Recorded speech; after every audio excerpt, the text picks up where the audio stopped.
Você está ouvindo Falando sobre Salesforce com Maurício Alexandre Silva. Tudo sobre o universo Salesforce, de Trailblazer para Trailblazer. Vamos juntos?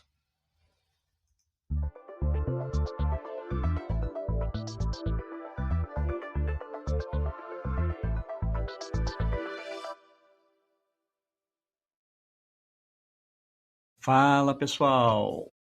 Hoje vamos falar sobre uma das posições mais estratégicas e mais mal compreendidas dentro do ecossistema Salesforce, o arquiteto Salesforce. Não é um cargo inflado, não é apenas um desenvolvedor com mais experiência e definitivamente não é alguém que desenha somente diagramas. O arquiteto Salesforce é responsável por proteger a plataforma, garantir escalabilidade, segurança, integração, dados e sustentabilidade ao longo prazo.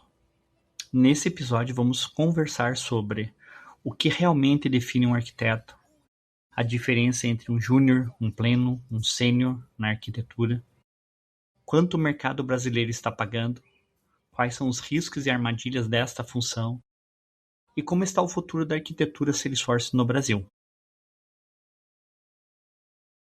O que é um arquiteto Salesforce de verdade?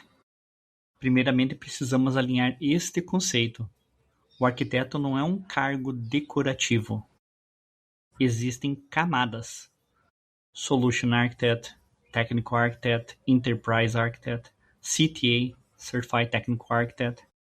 Mas no Brasil, muitas empresas usam o termo arquiteto de forma ampla. E o que define um arquiteto real?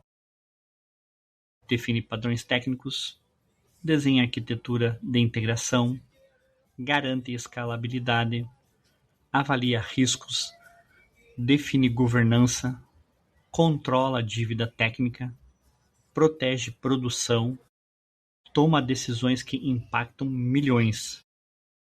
O arquiteto é quem pode responder quando algo quebra.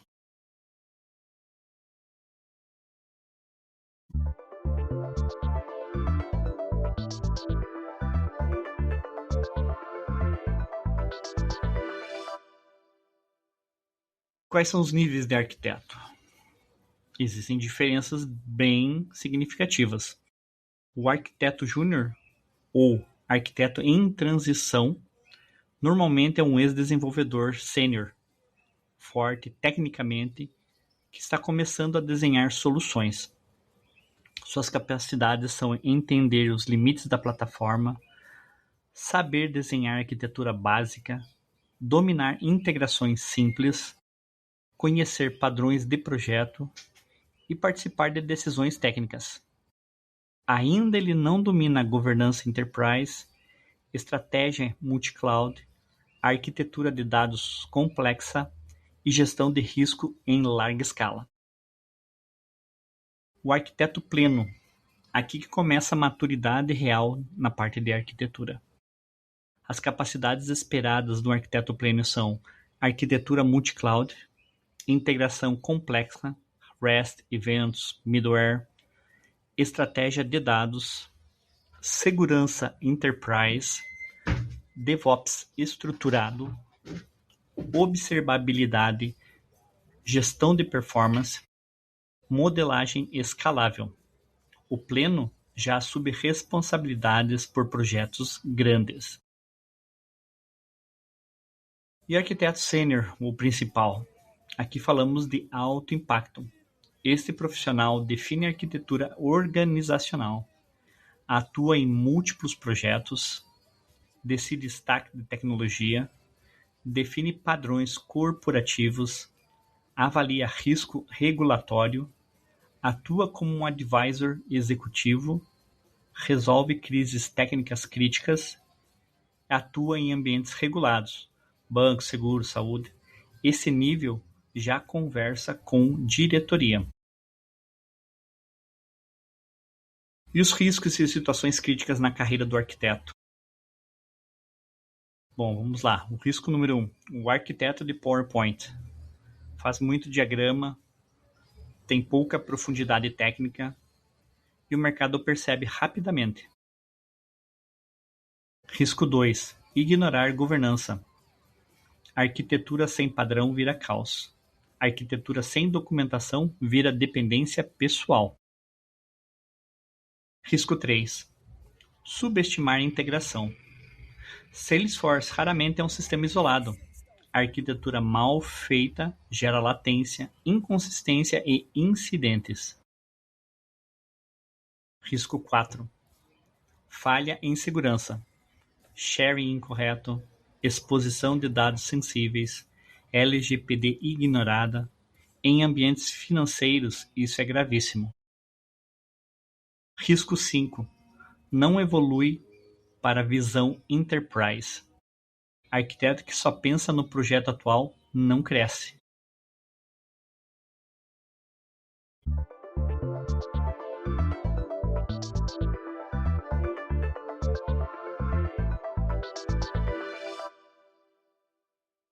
E como está o mercado brasileiro para arquitetos Salesforce?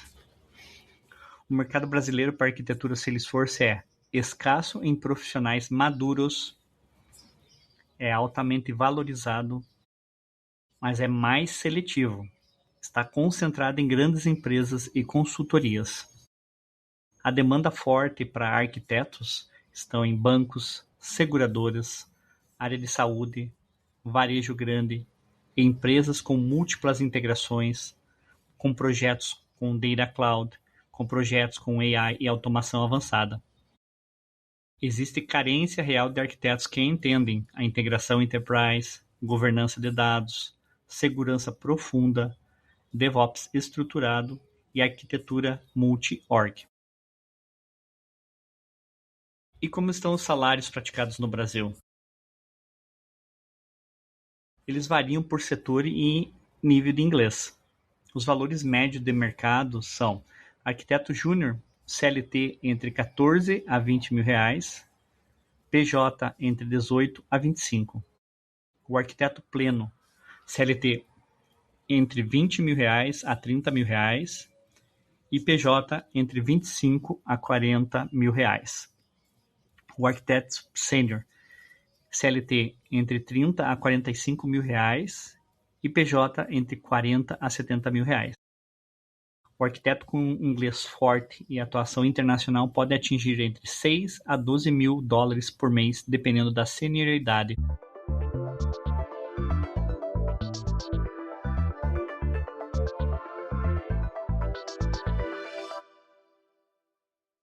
O futuro do arquiteto Salesforce no Brasil. O futuro é extremamente promissor, mas exige o que cresce: integração orientada a eventos, arquitetura de dados, governança multi-cloud, segurança e compliance, AI integrada à plataforma, Data Cloud, observabilidade, DevOps avançado. E o que está perdendo valor hoje? A arquitetura superficial, o arquiteto que não codifica nem entende limite, profissional preso a apenas sales service básicos. O arquiteto do futuro será um especialista em dados, um especialista em integração, especialista em riscos, uma pessoa altamente estratégica, conhecimento super elevado em multi-cloud e conectado com AI.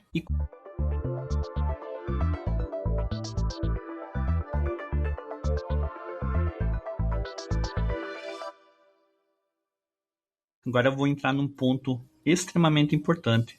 Como negociar salário sendo um arquiteto Salesforce? Porque aqui a negociação muda completamente de nível. Você não está vendendo execução, você está vendendo decisão estratégica e redução de risco corporativo. Isso tem valor, um alto valor. A primeira regra é: entenda o peso da sua responsabilidade. Antes de negociar qualquer número, você precisa entender se você será responsável por arquitetura de integração, segurança enterprise, estratégia de dados, governança multi-org, ambientes regulados, projetos de alto orçamento, incidentes críticos, definição de stack tecnológica, e aprovação técnica de outros times. Se a resposta for sim para vários desses pontos, você não está vendendo horas técnicas. Você está assumindo risco operacional, risco regulatório, risco financeiro e, sobretudo, risco reputacional. O risco estratégico não se negocia como salário de desenvolvedor. Ponto 2. CLT versus PJ. Como analisar corretamente como arquiteto? CLT geralmente oferece 13º, férias, mais um terço, FGTS, plano de saúde premium, seguro de vida, PLR, bônus anual, estabilidade maior. Para arquiteto, muitas vezes o bônus é relevante. Se você recebe, por exemplo, R$ 30.000 CLT, isso pode representar um custo total anual significativamente maior para a empresa devido a benefícios e encargos. Uma comparação correta seria um arquiteto que recebe 30.000 CLT pode precisar de algo entre 38 a 45 no mínimo para equivaler ao pacote total. E PJ? Como PJ, você assume o risco contratual, oscilação de projetos, a gestão tributária e uma reserva financeira própria, mas você ganha em maior teto, uma flexibilidade maior, possibilidades de múltiplos clientes e otimização tributária. Para o arquiteto, PJ faz sentido quando o valor é pelo menos 30 a 40% superior ao equivalente ao CLT. Se a diferença for pequena, CLT pode ser mais estratégico ao longo prazo. 3. Negocie escopo de responsabilidade, não o título. Esse é um ponto mais importante. O mercado brasileiro muitas vezes usa o título arquiteto de forma genérica, mas você precisa perguntar se você vai definir arquitetura corporativa ou só de projeto, vai responder por produção, vai liderar a equipe técnica, vai interagir com diretoria, se existe SLA crítico, se existe responsabilidade por compliance e se existe ambiente regulado.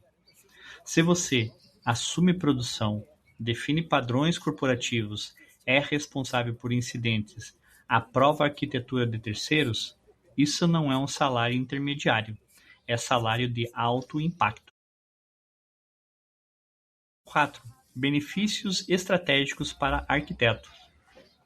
Alguns itens impactam muito o valor real.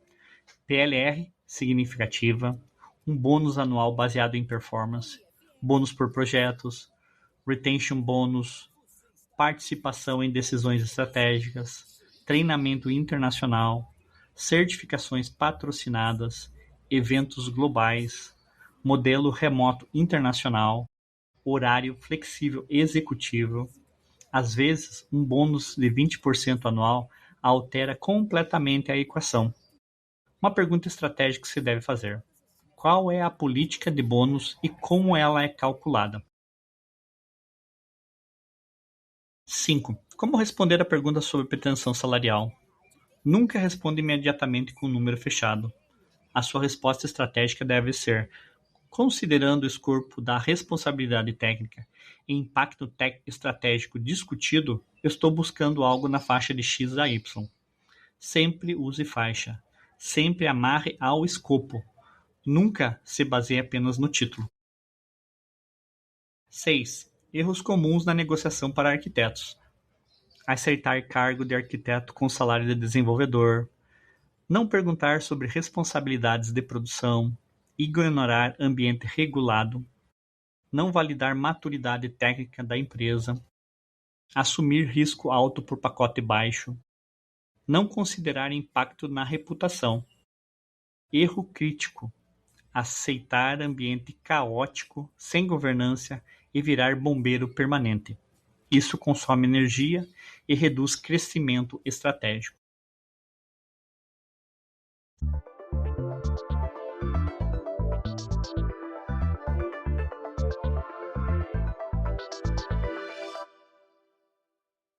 Sete. Estratégia para aumentar seu valor como arquiteto. Se você quer subir sua faixa salarial, documente impacto real, mostre redução de incidentes, estruture padrões, formalize governança, demonstre visão multi-cloud, desenvolva inglês fluente, participe de decisões executivas, tenha visão do negócio, não só técnica. Salário de arquiteto cresce quando seu impacto ultrapassa o projeto e atinge a organização. Negociar salário como arquiteto Salesforce não é negociar código, é negociar responsabilidade estratégica, é negociar risco, é negociar impacto. O mercado brasileiro paga muito bem quando percebe maturidade real. O arquiteto que entende isso sempre negocia melhor. O arquiteto Salesforce não é apenas um cargo, é uma responsabilidade, é uma visão sistêmica, é uma proteção da organização. O mercado brasileiro paga muito bem para arquitetos maduros, mas a régua é alta. Se você quer chegar lá, domine a técnica, domine a integração, domine dados, domine segurança e desenvolva uma visão estratégica. Porque o arquiteto não é quem sabe mais, é quem assume mais responsabilidades.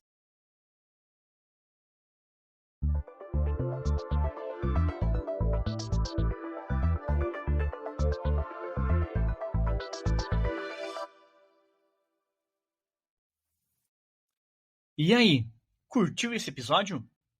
Então já aproveita, segue o podcast na sua plataforma favorita, ativa o sininho se tiver essa opção e compartilha com aquele amigo ou amiga que está na mesma jornada com você. Ah, e se puder, deixe uma avaliação ou comentário. Isso me ajuda muito a levar conteúdo com qualidade e relevância para mais Trailblazers. Obrigado por me acompanhar até aqui. Nos encontramos no próximo episódio do Falando sobre Salesforce. Até lá!